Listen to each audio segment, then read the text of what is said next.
जब मेरी आंख खुली तो मेरा पति मुझे बिस्तर पर नजर नहीं आया था। मैं सोच में पड़ गई थी कि क्या उसने सारी रात बाथरूम में ही बिताई थी। मैं बड़ी परेशान हो गई थी और मैंने देखा कि वह बाथरूम से निकला और उसके साथ एक लड़की जो बिना कपड़ों के थी। फिर मेरे पति ने उस लड़की को मेरे सामने ही। नमस्कार दोस्तों, मैं आप सभी का दिल से स्वागत करती हूँ। अगर आप चैनल पर नए हैं तो सब्सक्राइब करके बेल आइकन को ऑल पर जरूर दबा दें। चलिए शुरू करते हैं आज की कहानी। मेरी उम्र 25 साल है और मैं उत्तर प्रदेश में रहती हूँ। मुझे ना जाने क्यों ऐसा लग रहा था कि सब नॉर्मल होकर भी नॉर्मल नहीं है, या फिर यह सब कुछ ज्यादा दिनों के लिए नहीं है। यही सब सोचकर मेरे सिर में बुरी तरह से दर्द हो रहा था। मुझे ऐसा लग रहा था कि अगर मैं एक दिन भी इस आदमी के साथ रही तो मैं पागल हो जाऊंगी। कभी कभी मुझे लगता था कि मैं एक पागल औरत हूँ, लेकिन कभी कभी मुझे ऐसा लगता था कि मेरा पति पागल आदमी है। मैं डिसाइड नहीं कर पा रही थी कि हम दोनों में से कौन नॉर्मल था और कौन नहीं। एक फिटकरी थी जो मेरी जिंदगी की सबसे बड़ी मुसीबत बन चुकी थी। कोई सोच भी नहीं सकता था। एक छोटी सी सफेद रंग की फिटकरी ने मेरी जिंदगी में जीना दुसार कर दिया था। रोज मेरा पति एक नई तरह की फिटकरी घर में लेकर आता था और उसे इतना संभाल कर रखता था कि जैसे वह कोई हीरे या जवारत हो।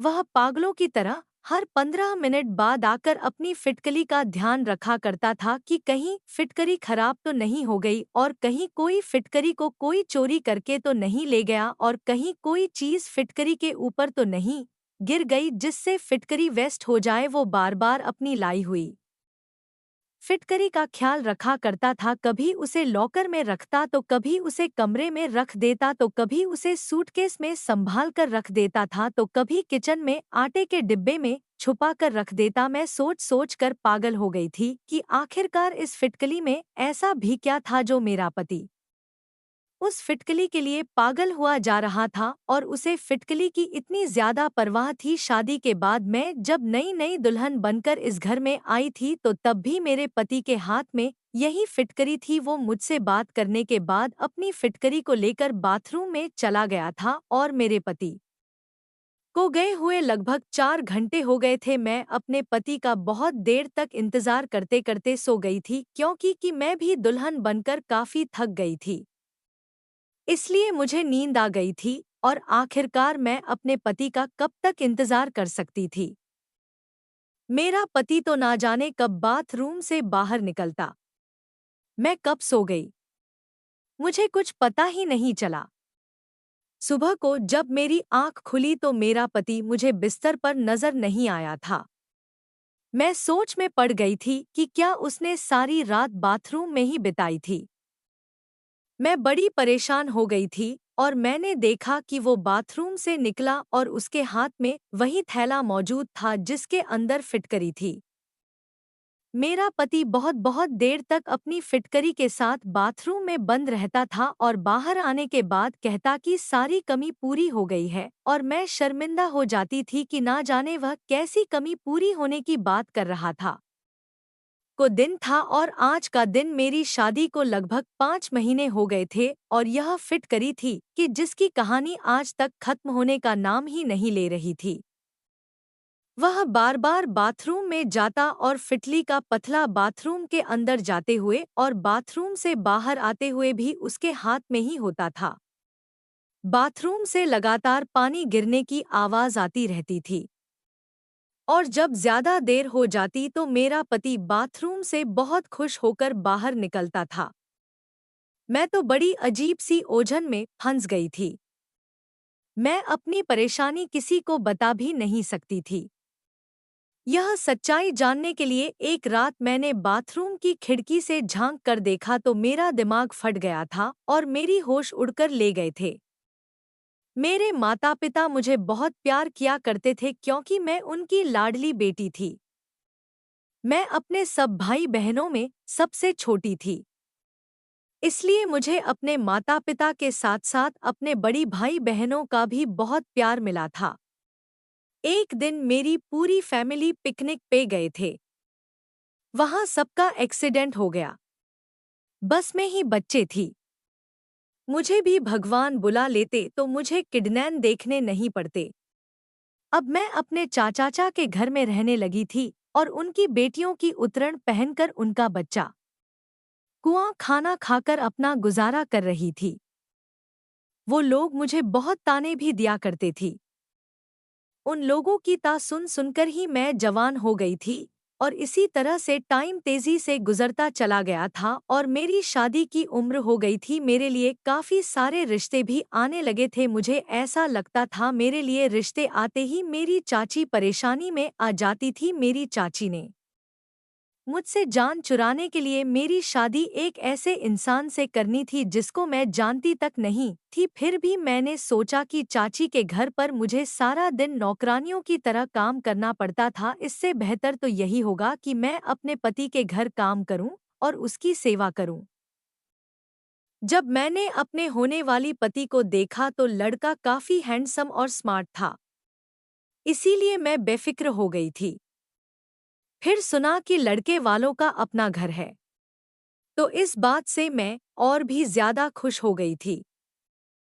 चाची ने तो अपनी जान से छुटकारा पाने के लिए मेरी शादी जल्दबाजी में कर दी थी क्योंकि मैं बहुत ज्यादा खूबसूरत थी और मेरी चाची की बेटियां मुझसे ज्यादा खूबसूरत नहीं थी। इसलिए चाची जलम की वजह से मुझे जल्द से जल्द विदा करना चाहती थी ताकि उनकी बेटियों के लिए आगे का रास्ता साफ हो सके। विदाई के टाइम पर चाची ने मुझसे कहा था कि अब ससुराल में ही रहना, मेरे घर आने की कोई जरूरत नहीं। मेरे पास तो इतने पैसे नहीं हैं कि मैं तुम्हारा खर्चा उठा सकूं। जैसे भी हालात हो तुम्हें अपने ससुराल में ही रहना है। और अगर अपने ससुराल में तुम्हें कोई परेशानी लगे पूछो, जाप उसे बर्दाश्त करना। तलाबशला बनकर मेरे घर पर आने की कोई जरूरत नहीं। छात्र की इस बात ने मुझे बहुत परेशान कर दिया था। वह इस तरह की बातें ना जाने मुझसे क्यों कर रही थी। अभी तो मेरी विदाई भी पूरी नहीं हुई थी और वह तलाक तक पहुंच गई थी। आखिर वह ऐसा क्यों कह रही थी?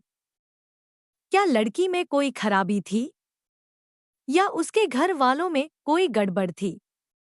मेरे दिमाग में अजीब अजीब तरह के सवाल पैदा होने लगे थे और इन्हीं सवालों को सोचते हुए जब मैं अपनी ससुराल विदा होकर चली गई तो शादी की पहली रात ही मुझे अंदाजा हो गया था कि चाची इस तरह की बातें क्यों कर रही थी। जिस लड़की के पति ने शादी की पहली रात उसके साथ रिलेशन बनाने की बजाय सारी रात बाथरूम में ही गुजार दी हो तो उसकी दिमागी हालत क्या होगी। शर्म की वजह से यह सवाल मैं अपने पति से कर भी नहीं सकती थी क्योंकि मैं नई नवेली दुल्हन की और नई नली दुल्हन ऐसी बात कहती कि उन्होंने ऐसा क्यों नहीं किया और सारी रात बाथरूम में क्यों रहे, तो यह बात गलत हो जाती।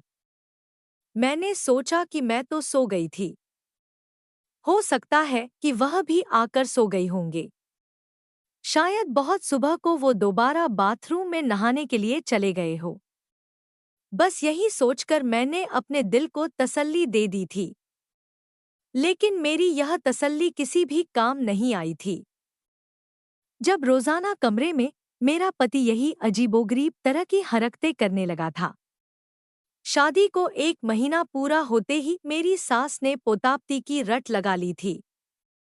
मेरी सास को तो यह भी नहीं पता था कि 1 महीने में से एक भी दिन उनके बेटे ने मुझे हाथ तक नहीं लगाया था। उनका बेटा तो ना जाने किन हरकतों में बिजी रहता था और मैं शर्म की वजह से ही अब बात किसी से कह भी नहीं सकती थी। 1 महीने बाद जब मैं चाची से मिलने उनके घर पर गई तो चाची मुझे देखकर परेशान हो गई थी और एकदम से उन्होंने मुझसे सवाल किया कि मैं अपना घर छोड़कर तो नहीं आई। चाची के सवाल पर मैंने बड़ी हैरत से उनकी तरफ देखा। मेरी विदाई के टाइम पर भी उनका मेरे साथ यही बीएफ था और मैं पूरे 1 महीने बाद उनसे मिलने के लिए आई थी तब भी वह मेरे साथ है। सिया जी वो गरीब बातें कर रही थी। मैंने चाची से कहा कि नहीं, मैं तो सिर्फ आपसे मिलने के लिए यहाँ पर आई हूँ। मुझे उनकी बात से बहुत दुख पहुंचा था। मैंने अपना सारा बचपन और लड़कपन इस घर में ही गुजारा था। मुझे इस घर से बहुत ज्यादा लगाव था कि मेरा इतना भी हक नहीं बनता था कि मैं इस घर में अपने चाचा चाची से मिलने के लिए भी कभी आ जाऊं।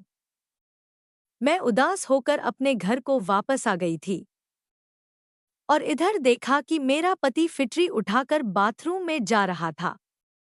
अपने पति को तो मैं कभी दिखाई ही नहीं देती थी। मैं इस घर में अपने पति के लिए बस मामूली सी थी। वह अपनी पत्नी से ज्यादा फिटरी से मोहब्बत करता था।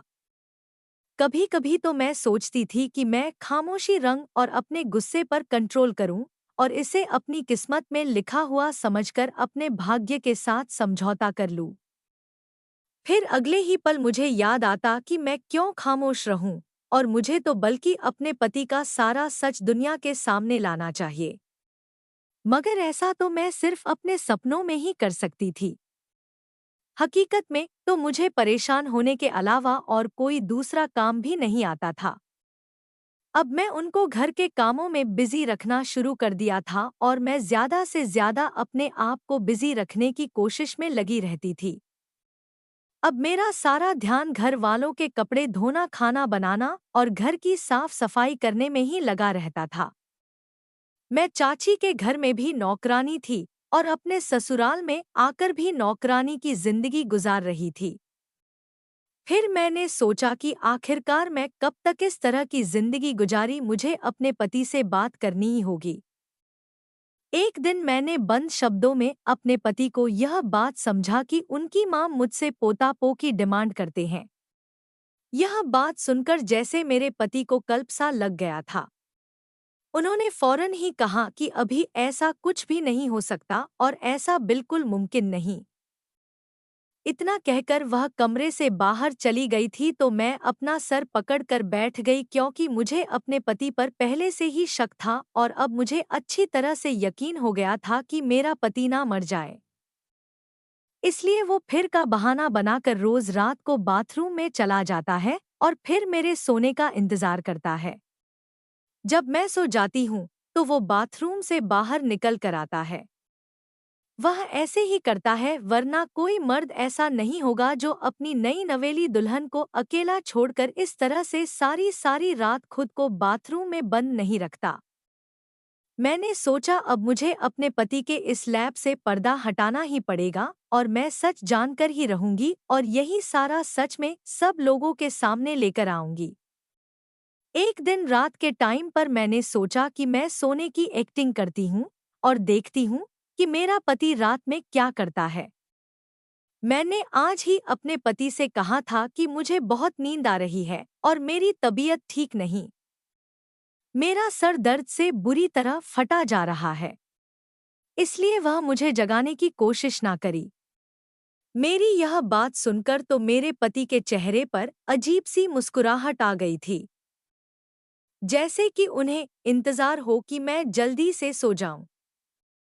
मेरे पति ने मुझसे कहा कि ठीक है, अगर तुम्हारी तबीयत ठीक नहीं तो तुम जल्दी से सो जाना, मैं तुम्हें बिल्कुल भी डिस्टर्ब नहीं करूंगा। उसने कमरे की लाइट बंद कर दी और कमरे से बाहर निकल गया। यह सच था कि मुझे लेटते ही नींद आ जाती थी, क्योंकि मैं सारा दिन बहुत काम करती थी और थकान से चूर होकर जब मैं अपने बिस्तर पर सोने के लिए लेट जाती थी तो मुझे फौरन ही नींद आ जाती थी। लेकिन मैं आज बहुत कोशिश कर रही थी कि मैं जागती रहूं, लेकिन मेरा नींद पर कोई बस नहीं था। आज मैंने सोचा कि दिन में जब मेरा पति घर पर था मैंने उनसे कहा कि मेरी तबीयत ठीक नहीं है और मैं सोना चाहती हूँ, तो उन्होंने मुझसे कहा कि हाँ ठीक है, घर का काम कोई भी कर लेगा, तुम आराम से सो जाओ। मेरी सास को लगा कि मैं प्रेग्नेंट हूँ और मेरी तबीयत ठीक नहीं, इसलिए मैं आराम कर रही हूँ, पर मेरी सास ने भी मुझे किसी काम के लिए नहीं कहा था, वरना मुझे तो आराम करने का मौका ही नहीं मिलता था। मैंने नींद दिन में ही पूरी कर ली थी। मैं जी भर के सोई थी ताकि मैं रात को देर तक जाग सकूं। मैं लगभग 1 घंटे तक अपने पति का इंतजार करती रही थी। 1 घंटे के बाद जब मेरे पति कमरे में आए तो मैं ऐसी हो गई जैसे मैं गहरी नींद में सो रही हूँ। मैंने देखा कि वह वही फिटकरी वाला थैला लेकर बाथरूम में चली गए थे। जब उन्होंने बाथरूम का दरवाज़ा बंद किया तो मैं फौरन ही उठ गई थी। मुझे डर नहीं था कि वह बाहर आएंगे क्योंकि मुझे पता था कि अब वह काफ़ी देर तक बाहर आने वाली नहीं। मैं घर के बैक साइड वाले हिस्से की तरफ जाने लगी थी और चोरों की तरह धीरे-धीरे खड़ी हुई थी, जहां पर बाथरूम की खिड़की भी थी। लेकिन बाथरूम की खिड़की बहुत ऊंचाई पर थी और उस खिड़की से मैं अंदर तक नहीं देख सकती थी क्योंकि खिड़की की ऊंचाई के हिसाब से मेरा कद बहुत छोटा रह गया था। लेकिन मैं जल्दी से जाकर एक चेयर लेकर आई और मैंने वह चेयर रखी और उस पर खड़ी हो गई। उस टाइम रात के 2 बज रहे थे और घर के सारे लोग सोच चुके थे, किसी की भी मुझ पर नजर नहीं पड़ सकती थी, मगर मुझे फिर भी बहुत डर लग रहा था और डर की वजह से मेरा शरीर कांप रहा था। मैं उस चेयर उठाकर खिड़की के करीब आई, उस चेयर पर चढ़कर खिड़की के अंदर देखने लगी कि आखिर मेरा पति इतनी देर तक बाथरूम में करता क्या है। अपने पैर पंपने की वजह से मुझे ऐसा लग रहा था कि मैं ठीक से खड़ी नहीं हो पा रही हूँ, ऐसा ना हो कि मैं गिर जाऊं। मैंने अपने अंदर हिम्मत पैदा की और चेक के ऊपर खड़ी हो गई। लेकिन जैसे ही मैंने बाथरूम की खिड़की से अंदर झांका तो सामने का नजारा देखकर मेरी आंखों के सामने अंधेरा छाने लगा था। मैं जैसे गिरते गिरते बच रही थी। यह मेरा पति कैसा काम कर रहा था? फिर टकरी के साथ आखिर यह सब कुछ क्या हो रहा था? मेरे पति का दिमाग तो ठीक था। मैंने बड़ी मुश्किल से खुद को संभाला था और वापस अपने कमरे में चली आई थी। कमरे में आते ही मेरी आंखों में आंसू आ गए थे और मैं फूट-फूट कर रोने लगी थी कि मुझे अपनी किस्मत पर रोना आ रहा था क्योंकि आज मेरे पति की असलियत खुलकर मेरी आंखों के सामने आ गई थी। आज तक मेरा पति मेरे करीब क्यों नहीं आया था? अगर आपको यह कहानी पसंद आई हो, तो वीडियो को लाइक करें, शेयर करें और ऐसी ही शानदार कहानियों के लिए स्टोरी डायरेक्टर को सब्सक्राइब करना न भूलें। धन्यवाद। मिलते हैं अगली कहानी में।